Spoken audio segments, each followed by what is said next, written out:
Hello ladies and gentlemen, I'm not Tony Jones and welcome to another special edition of Q&ORA, that's questions and or answers. I'm here this evening with human scatologist expert Alfred Hickleberry to discuss the topic on how better management of human fecal matter can reduce global warming. Isn't that right, Alf Dogger? Yes, well, I would shake your hand except my PhD in quantum physics tells me that our slight similarities might cause me to collapse your wave function, leaving only me to conduct the interview. Down to the business end of things. Precisely. Firstly, please explain to us how fecal matter decays. Well, Tony, when you make a deposit on the toot, your waste is broken down in one of two ways. Either aerobically in the presence of air or anaerobically in the absence of air. In both cases, the organic matter is broken down into smaller, more basic components with the help of microbes. The energy released from these reactions is used to regenerate adenine diphosphate back into adenine triphosphate, which is considered to be the energy currency of life. The generalized equation for aerobic decomposition is on the screen at the moment. As you can see, piperidine-dione, which is an example of a form of organic matter, reacts with molecular oxygen in the presence of anaerobic bacteria to produce carbon dioxide, water, hydrogen ions, and a nitrate group.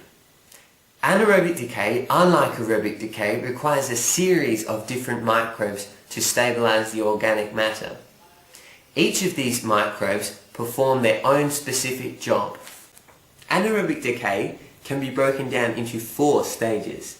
Bacterial hydrolysis, where polymers are broken down into monomers with the use of water. The polymers are broken apart and then capped with hydrogen and hydroxide.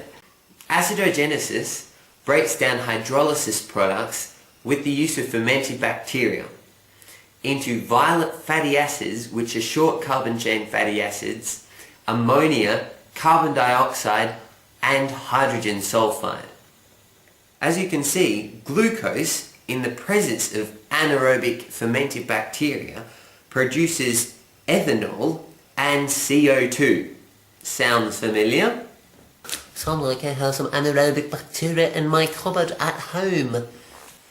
Acidogenesis further breaks down the previous products into carbon dioxide, acetic acid, and hydrogen gas.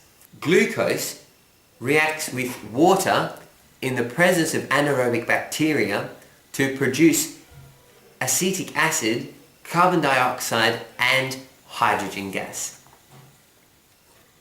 Methanogenesis is the final anaerobic stage in which methanogens, which are strict anaerobes, react previous products to produce methane. As you can see, acetic acid in the presence of anaerobic microbes produces methane and carbon dioxide.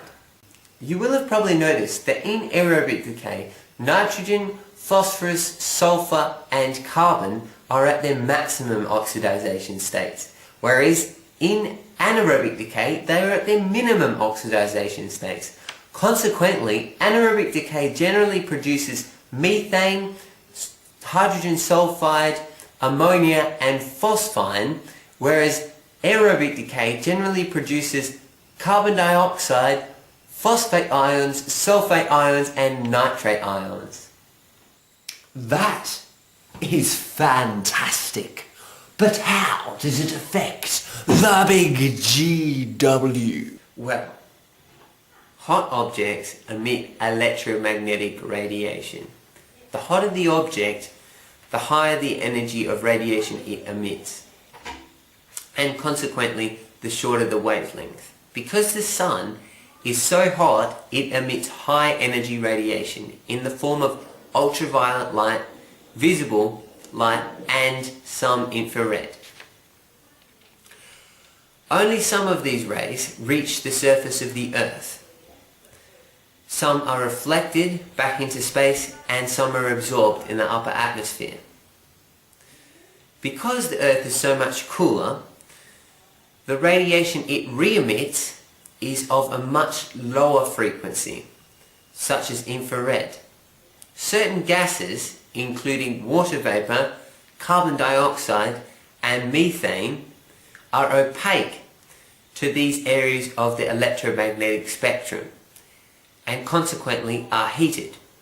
When a substance is opaque to a certain frequency of the electromagnetic spectrum, the energy in the incident photon of that specific frequency has exactly enough energy to raise an electron from ground state to an excited state across the energy gap. Consequently, that certain energy is absorbed into the substance and the substance is heated. Through absorbing the low energy rays, these certain gases are heated, creating a thermal blanket around the Earth. This is called the greenhouse effect. The effect is normal, but scientists hypothesize that an increase in greenhouse gases which absorb the Earth's radiated heat, will cause an enhanced greenhouse effect, creating net temperature rises and potential long-term effects on climate. So it is the products of anaerobic and aerobic decay that contribute to the enhanced global warming effect. Throughout the 20th century, methane has increased from 700 parts per billion to 1700 parts per billion. And carbon dioxide has increased from 280 parts per million to I can't count properly. But despite its low concentration compared to carbon dioxide, methane has 20 times the global warming potential of carbon dioxide.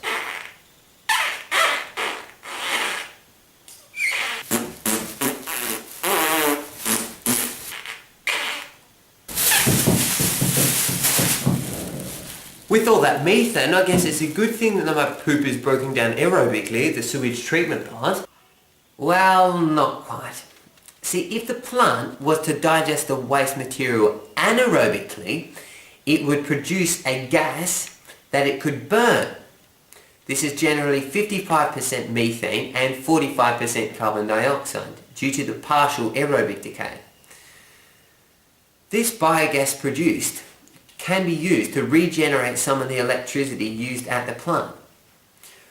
Although this would release carbon dioxide when combusted, it would be the equivalent amount that would have been released had it been completely broken down aerobically.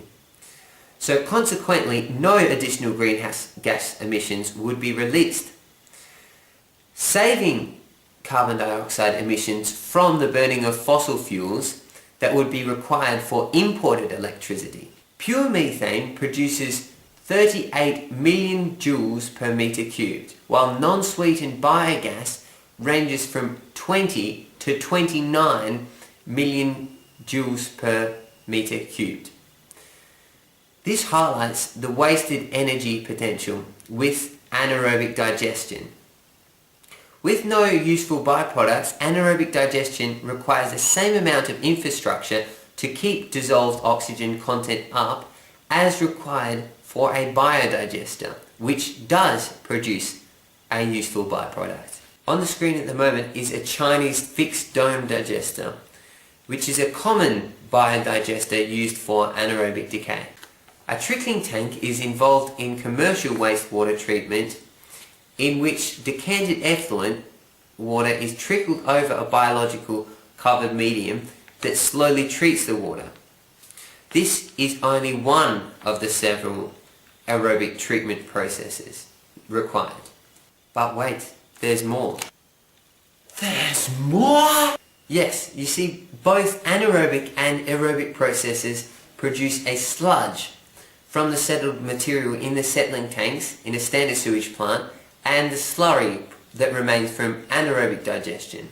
Once dried, this sludge produces a humus-like material. Did you just mispronounce hummus? I love hummus! No, sadly decomposing fecal matter doesn't produce a dip as a byproduct. See, humus is decomposed organic matter that has reached a stable state and can remain in that state for centuries. While humus doesn't contain any nutrients, it creates a healthy environment in the soil by sequestering water and cations and anions. Humus is hydrophilic. It monitors the availability of water to plants, keeping the moisture in the soil for longer.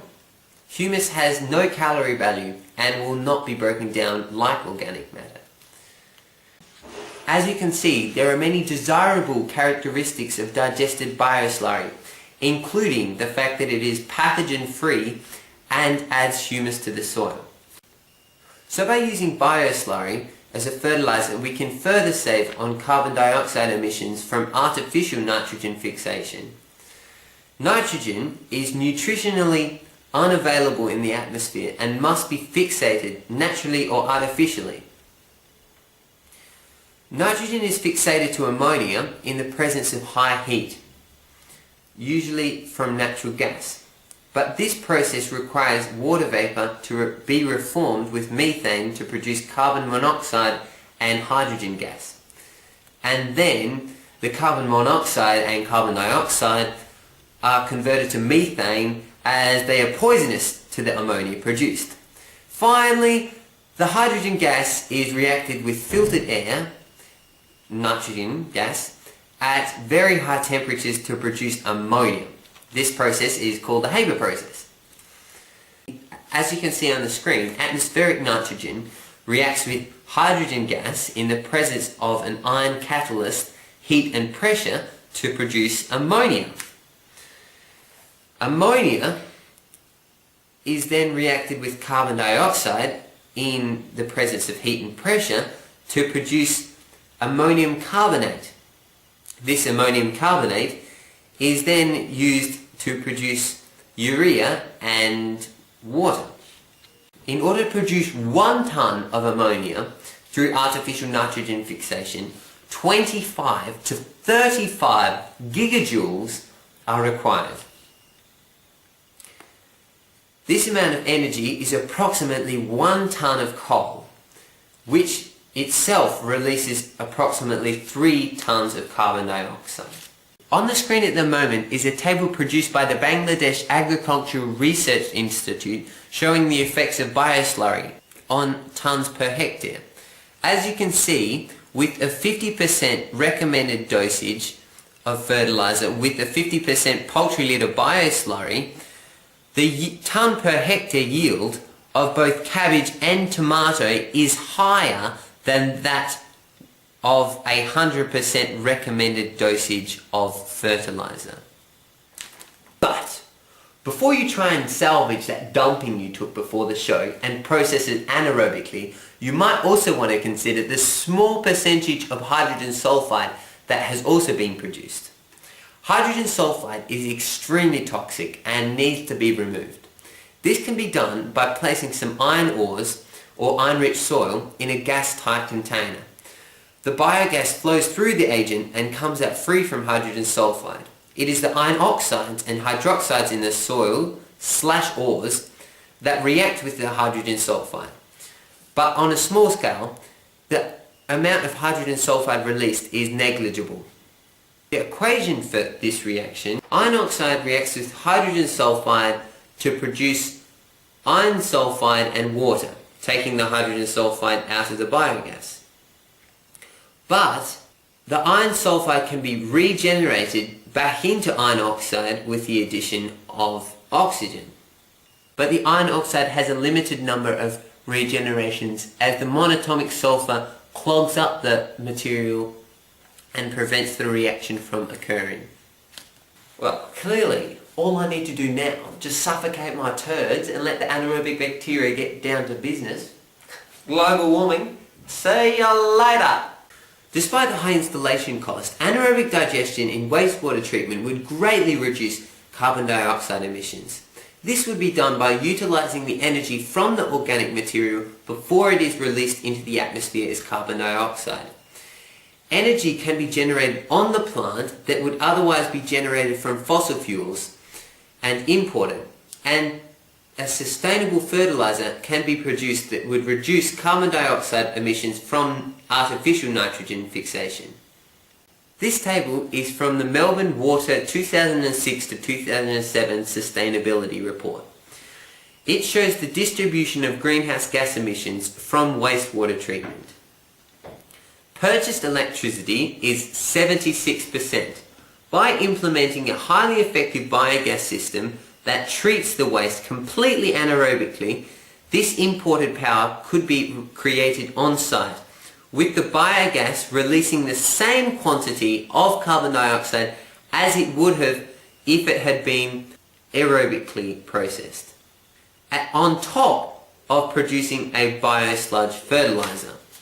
But there are many other more efficient ways to reduce global warming. 2.65 million tonnes of carbon dioxide are released into the atmosphere every year in the US from wastewater treatment. Although this sounds high, it is only 2% of the total yearly emissions in the US. Similarly, data supports theories that water vapour makes up to 95% of greenhouse gases. But biogas and biosludge still have a very high potential to greatly reduce reliance on fossil fuels and increase sustainability. Biodigesters are used in many third world countries now to make use of waste for cooking, electricity and fertilizer, where these resources are otherwise unavailable. Thank you so very much. Seems like I'll be doing some tweaking to my septic tank on the weekend, making better use of all this untapped energy in my excrement. Smart move, Tony. Smart move. Pure methane produces 38 million joules per meter cubed, while non-sweetened biogas ranges from 29 million joules per meter cubed to 20 joules per meter. As you can see, there are many desirable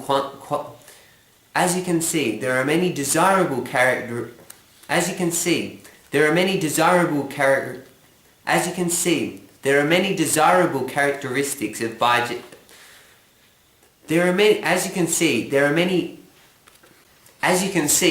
acetic acid doesn't react with anything.